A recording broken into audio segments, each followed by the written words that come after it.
hang up. Please, bring me to the toilet. Okay. I will. Let's go. Ay, sorry, sir. Sorry. Sorry, sir.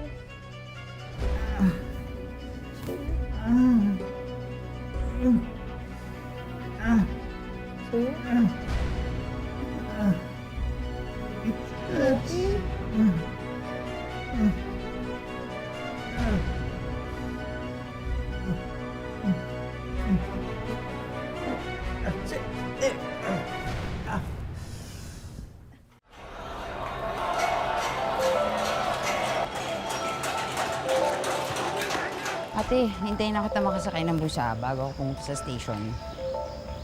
Dang? Hmm?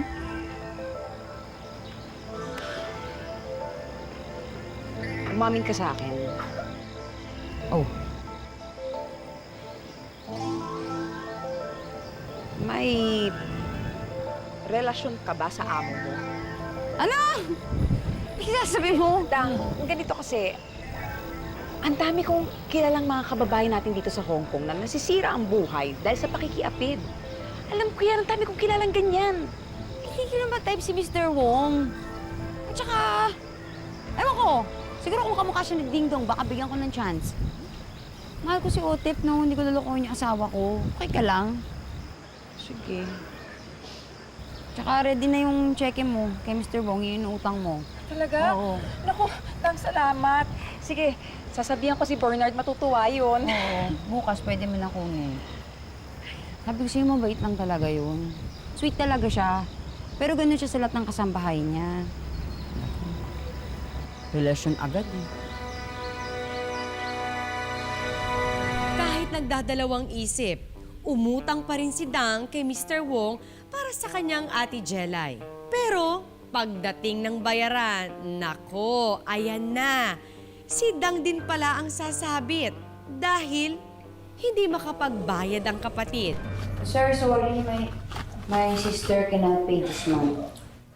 Again? This cannot be. Dan, listen. I am nice to you. But this is business. You pay me. Pay mo. Yes, sir. I pay you my salary minus $1,107 for my sister. Moisi. But Dan, why are you doing this? That's a big money. You could have spent it for your family. Sir, my sister is family.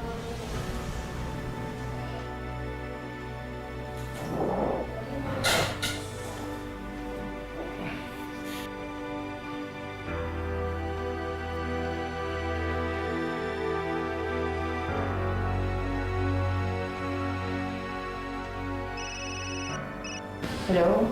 Otep, bakit? Hello? Pangga, totoo ba yung message mo sa akin? Na kalahati lang yung papadala mo ngayon? Paano naman yung pangako mo kay nanay at tatay na pandagdag ng puhunan nila? Kasi nung si ate, ginawa kong guarantor dun sa utang niya kay Mr. Wong. Hindi naman siya nakakapayat. Isasabihin ko muna. Ngayon lahat bibigay mo sa kapatid mo. Dang naman, may plano din naman tayo, di ba? Otep, tigilan mo ako, please. Napakalaki ng sakripisyong ginawa ng ate ko para sa pamilya namin. Ano ba naman yung makabayad ako paminsan-minsan, no? Paano naman si Daisy? Pwede ba intindihin mo na lang?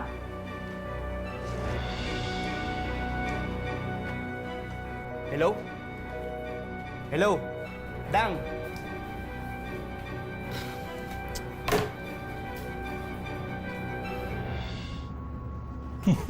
Kamay. Labas talaga. Mga pa natin.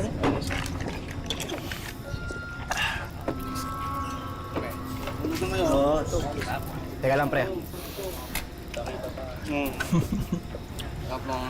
Bilas! Kamusta? Sino may birthday? Oy, Bilas. Nagkakasiyahan lang. Nanalo kumpare ko sa casino eh. Jackpot! Tara! Tagay ka muna. Tagay ka muna. Dapat pala. Tong lechon, galing ba sa piggery mo? Oh, Bilas, kuha ka na lang dyan. Alam mo, Bilas, ayos ka rin no? Uutang kayo sa misis ko ng pangkapital, tapos di kayo magbabayad. Ito pa yung malupit. Pagkatapos ng lahat, wawalang hiyain mo yung negosyo nyo. Pare, di mo ba alam kung gaano naghihirap yung asawa mo sa Hong Kong? Ibatabas ng dila mo, Bilas ah! Bilas, iba ang kapal ng mukha mo. Ano bang gusto mo? Ha? Oh!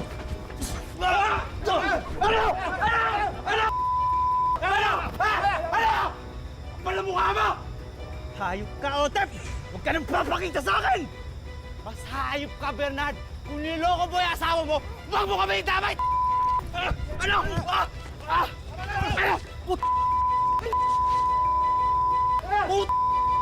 Walang iya ka! Umalis ka sa pamilya namin dahil wala kang kwenta! Bitawan niyo ako! Pwede ba yan?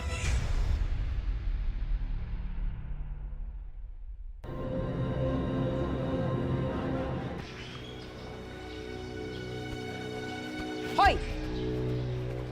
Ano to pinagsasasabi mo sa asawa mo? Ano sinasabi mo? Pagsabihan mo yung barumbado mong asawa, huwag siyang mag-aamok sa bahay ko at lalo huwag niyang masaktan ang pamilya ko. Ate, pinagtatanggol ka lang ni Otep. Paano ba naman? Yung perang inutang mo sa akin, kung saan saan ginagastos ng asawa mo? Wala ka nang pakialam doon. Buhay namin yon. Ay, may pakialam ako doon. Kasi pera ko yung inutang mo eh, na pinag-good time lang ni Bernard. O sige, tuloy mo. Baka makatulong yun sa kahihiyan mo.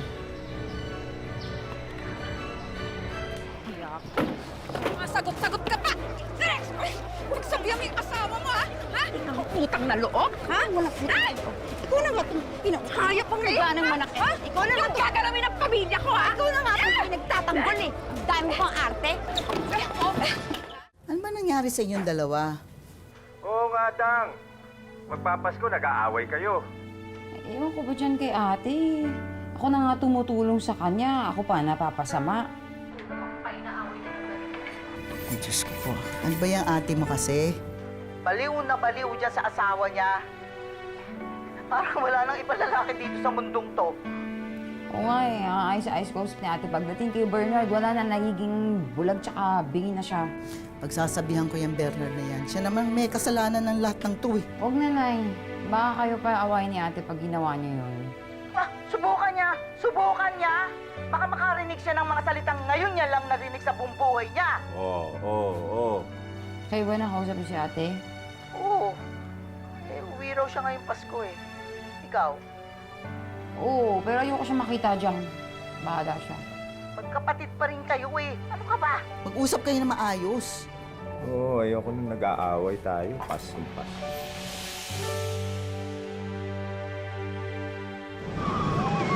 Oras na. Bakit wala pa si Nadang at Otep? Pagdating nila, doon na kami nilipat ni Bernard. Hindi ko sila gusto makasama ngayong Pasko. Ano ka ba naman, Jelay? Kahit para sa akin, mag-usap kayo magkapatid. Oh, ayun na pala si Merry Christmas! Nadang! Merry Christmas! Tay. Hala ko, lalampas pa kayo ng alas 12. Nay. Ay, Nayo, Merry Christmas. ay, salamat. Pasensya na sa regalo ko, maliit lang ah. Laki kasi na nabawas sa sweldo ko nung nakaraang buwan eh. Rose, bilisan mo lang kumain dito. Alis na tayo. Rose, Merry Christmas.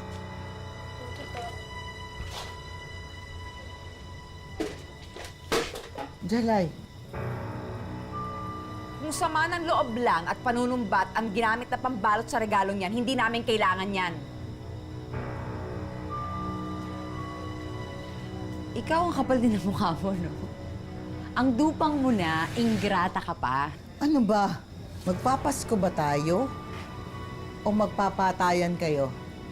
Pagsabihan nyo na yung panganay nyo. Anong ako? Ako na naman? Ano, ako na lang lagi ang masama? Ako ang demonyo, ako ang tanga, lahat ng ayaw niyo sa mundo ako. Jelay, ano na naman ba to? Kaninang ayos ng pag-uusap natin eh. Ang gusto ko lang naman mag-usap kayong magkapatid. Para ano, mag-sorry ako? Oo nga pala kasi yung paborito niyong anak kahit kailan hindi pwede magkamali. Bastos ka! Eh, mas bastos ka! Pare-pareho kayo mga bastos! Paskong Pasko, nagbabangayan kayo. Sige! Bigyan niyo ng dahilan na magpyesahan kayo ng mga kapitbahay natin. Siguro okay lang sa kanya. Sanay na sanay siya dun eh. Bahong-baho na nga siya sa sarili niyang bahay, kaya dito siya nagkakalat sa bahay natin eh. Wow, ang linis mo naman. Baka magulat ka kung sabihin ko sa kanila lahat kung gaano ka karumi. Wala kang utang na loob. Utang na loob? Kailan ako nagkaroon sa'yo ng utang na loob? Gusto mo ipaalala ko? Hindi, Kailan? Tay! Hayaan niyo na ako. Ako ang sumalo ng lahat ng responsibilidad ng pamilyang to at nagpakaalila ako sa Hong Kong. Ikaw, Dang, pinag-aral kita, di ba? Pero anong ginawa mo? Nagpabuntis ka? Pero kahit na disgrasyada ka, ikaw pa rin ang pinakamabait, ang pinakamabuti, walang bahid ng kahit anong kasalanan, samantalang ako yung masama ugali, ako yung tanga, nakapangasawa ng walang kakwenta-kwenta, pero may narinig ba kayo sa akin? Sana naman huwag mo ipagmayabang na parang ikaw lang ang nagpakaanak para sa pamilyang to. Sana maalala mo na habang nagtatrabaho ka doon, ako ang nag-alaga kay nanay, kay tatay, dyan sa anak mo, habang kung sino-sino pinipindeho ng asawa mo. Kung niloloko man ako ng asawa ko, problema ko na yon. Pero nakinabang ka rin naman sa mga pinaghirapan ko eh. Kaya wala kang karapatang magreklamo dahil kung hindi pa kita pinulot at inilipad papuntang Hong Kong, paalamunin ka pa rin! Tama na, Jelay. Kiliw na.